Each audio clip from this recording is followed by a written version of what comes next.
Bom, qual seria o erro, então, básico do materialismo, né? O materialismo é uma doutrina filosófica que tenta reduzir toda a realidade ao monismo da matéria, né? Ela é muito corrente na história, desde os pré-socráticos Demócrito, atualmente Marx, né? É materialista. E eles querem dizer que a única substância que existe é a matéria. Então vamos tentar entender aqui por que esse engano, né? Porque parece que a matéria é a única realidade que subsiste, né? E essa confusão, segundo Aristóteles, né, se deve ao fato de que a matéria ela tem uma certa substancialidade própria e ela parece ser o substrato de todas as coisas. Então vou ler aqui o livro da Metafísica, livro sétimo, né, capítulo 3, que ele vai falar os significados de substância, né? E aí ele vai falar do substrato, né? Então a matéria ela tem essa característica de ser substrato, ou seja, de não ser predicado de nada, né? Então parece que ela é a única realidade existente em si, né? Então por isso que é muito comum e muito fácil a gente cair no erro do materialismo. Mas vamos ver o que diz Aristóteles aqui no livro sétimo da Metafísica, capítulo 3. A substância é entendida, se não em mais, pelo menos em quatro significados principais.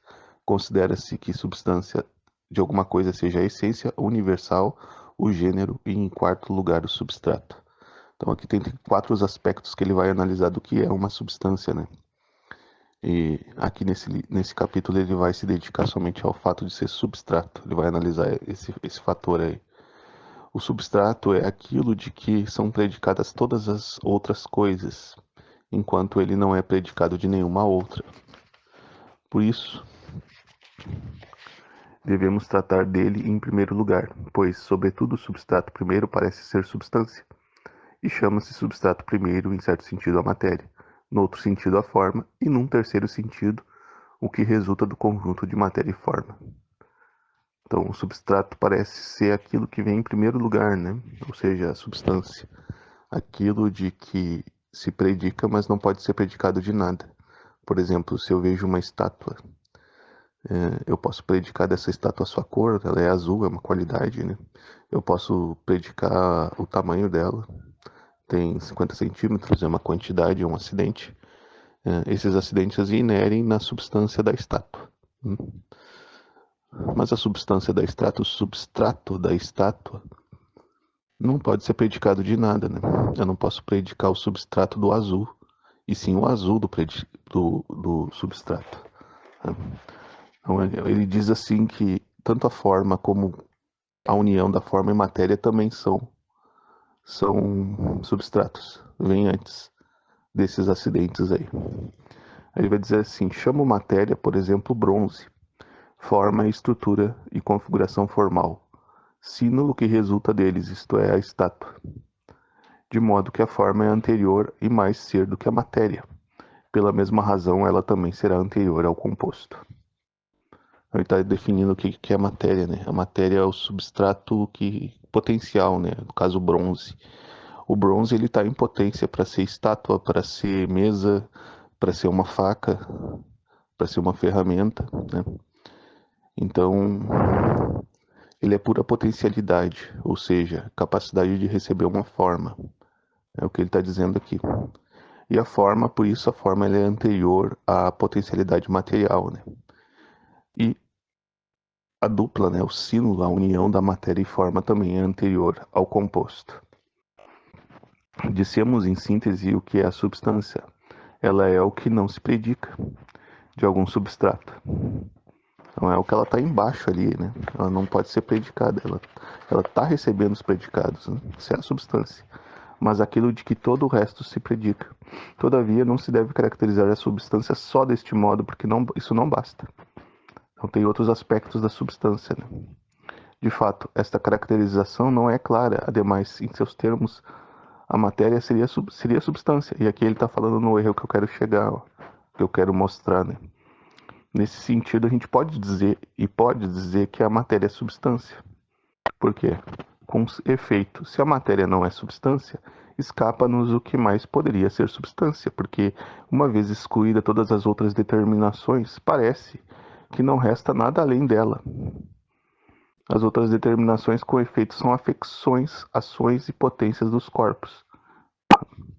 Comprimento, largura, profundidade são quantidade, ou seja, um acidente que inere na substância, por causa da matéria, né?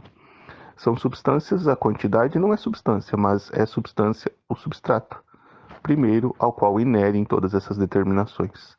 Mas se excluirmos o comprimento, a largura e a profundidade, vemos que não resta nada, a não ser aquele algo que é determinado por eles. Consequentemente, para quem considera o problema desse ponto de vista, necessariamente a matéria parece ser como a única substância. E aqui é o erro dos materialistas, né? Porque dá essa impressão, né, de que de fato a matéria, como ela é substrato desses acidentes, principalmente dos acidentes quantitativos, né? Como ele explicou aqui, a largura, o comprimento. A matéria, ela recebe a quantidade, né? Ela é própria para isso. E a qualidade, que são perfeições do ente, está mais associada à forma, né? Ao aspecto formal. A matéria recebe, como se a gente imaginar assim, se eu colocar uma massinha de pão numa forma, né? Ela vai ter uma determinada figura, uma determinada massa, etc, né? Eu vou poder dividir ela. Então a matéria, ela recebe a quantidade como acidente, né? E depois vem a qualidade, que é um acidente próprio da forma. Porém, a forma, ela pode ter mediado na matéria também o acidente de quantidade. Por exemplo, a cor azul é uma qualidade, né? É uma perfeição do ente. Porém, o azul participa do aspecto material, né? Porque eu posso associar uma frequência de um comprimento de onda de luz que reflete no corpo que é azul, por exemplo, né? Então, de certa forma, as qualidades elas podem participar da quantidade também, mediado na matéria, né? Mas existem outras qualidades além dessas que participam do acidente de quantidade, né? Quando eu falo de uma virtude, por exemplo, seria uma puramente formal, né? Mas continuando aqui para a gente não se alongar. Chamo matéria aquilo que por si não é nem algo determinado, nem uma quantidade, nem qualquer outra determinações do ser. Existe de fato alguma coisa da qual uma dessas determinações é predicada. Alguma coisa cujo ser é diferente de ser de cada uma das categorias. Todas as outras categorias com efeito são predicadas da substância, e esta, por sua vez, é predicada da matéria. Assim, este termo por si não é nem algo determinado, nem quantidade, nem qualquer outra categoria, e não é nem sequer negações destas, porque as negações só existem de modo acidental. Então tem alguma coisa ali, né, que recebe essas determinações quantitativas, né? E é isso que ele está falando, que é a matéria. Portanto, para quem considera o problema desse ponto de vista, segue-se que substância é a matéria. Então, num certo aspecto, eu posso falar que matéria é substrato, é substância. Mas isso é impossível. Por quê? Pois as características da substância são, sobretudo, o fato de ser separável e de ser algo determinado. Por isso, a forma e o composto de matéria e forma parecem ser mais substância do que a matéria. Então, como ele disse aqui, né, que a matéria é puramente potencial para receber as, as determinações de fora, os acidentes, né, principalmente os acidentes quantitativos, parece que ela é substância, né? Ela é a única substância, mas não, né? A forma, ela é anterior à matéria. Na verdade, Aristóteles vai dizer que a forma dá ao ser a matéria. E também na física, Aristóteles vai dizer que o próprio do físico é estudar as formas. Isso vai bem contra-intuitivamente o que a física moderna hoje parece conceber, né?